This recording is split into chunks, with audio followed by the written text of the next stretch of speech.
Yego ni gitaramo n'ubundi muraperi witwa P-Fla cyangwa se Power First Ladies After akunda no kwita amazina menshi ngo ni Capital P the Great n'andi mazina menshi yaramenyekanye cyane muri Tough Gang. Amakuru yagiye hanze uyu munsi nuko uyu muraperi yatumiwe mu gitaramo kizabera i Dubai muri Leta Zunze z'Abarabu kikazaba ku itariki ya 20 Nyakanga. Abamutumiye rero ntabwo ari ubwa mbere batumiye n'ubundi abahanzi b'abaraperi bo mu Rwanda kuko bigeze gutumira uwitwa Riderman, batumiye Bushari ndetse n'abandi bahanzi batandukanye. Bavuze ko abantu batuye mu gihugu cya Dubai cyane abanyarwanda babayo ngo bimariyemo cyane injyana ya rap, bikaba ariyo mpamvu rero n'ubundi bahisemo gutumira P-Fla akaba azajya gususurutsa abantu batuye muri Leta Zunze z'Abarabu cyane i Dubai. Ni gitaramo rero no muri giteganyijwe itariki 20 z'uko kwezi turimo kwa Nyakanga 2024. Ariko kandi nanjye ntabwo ndi bujye kure y'umunsi nk'abanyarwanda twizizaga kuri uyu munsi tariki ya 4 z'ukwezi kwa 7 wo kwibohora. Ibyamamare bitandukanye rero byasusurukije imbaga nyamwinshi yari yitabiriye n'ubundi uwo muhango wo kwiziza iyi sabukuru muri Stade Amahoro ivuguruye.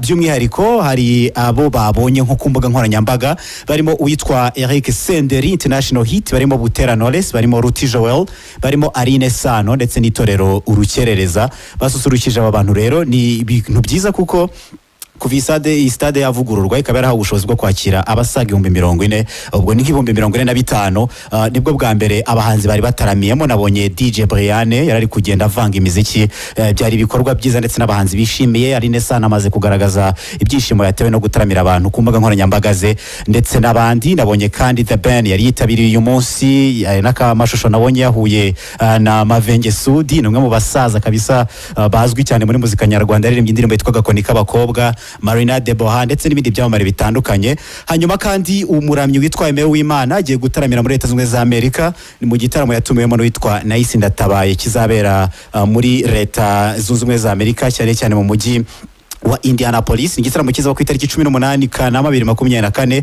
Ni bitaramo uyu witwa Nice Ndatabaye usanzwe natuye muri Leta Zunze z'Amerika asanzwe akora, yabyise ngo ni Intimate Worship Session 2. Ubwo kizaba kibaye inshuro ya 2. Azagihuriramo rero na Adrien Misigaro. Hanyuma nkiri mu Rwanda gato ya witwa Kenny Soul yarafashe telefone ye aganira n'abantu ku rubuga rwe rwa Instagram. Hari ibyitwa ngo mbaza nkusubize. Abafana rero bamubajije bati hagati ya The Ben na Bruce Melody wahitamo nde? Mu gisubizo kiri mu bwenge bwinshi yavuze ati muri abo bombi nge nahitamo ngewe, muri abo ngabo ndifashe. Abantu rero bavuze bati ahangaha rwose utwimya amakuru. Hanyuma nyarukiye hanze y'u Rwanda, by'umwihariko mu gihugu cya Uganda.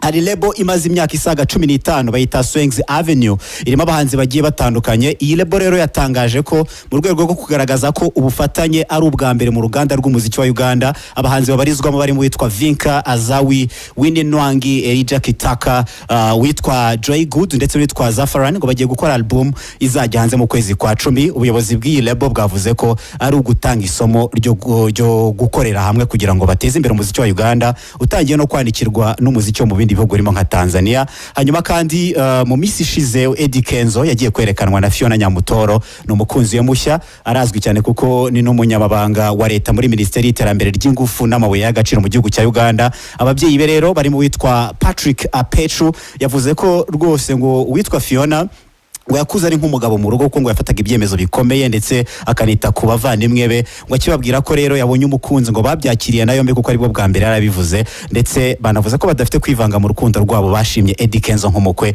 Vuba ahangaha haraba ibindi birori by'ubukwe bitari ukwerekanwa ndetse no gusaba. Hanyuma mu gihugu cya Nigeria witwa Wizkid nibwo bwa mbere umubyeyi we yari kuba agize isabukuru ariko yitabye Imana.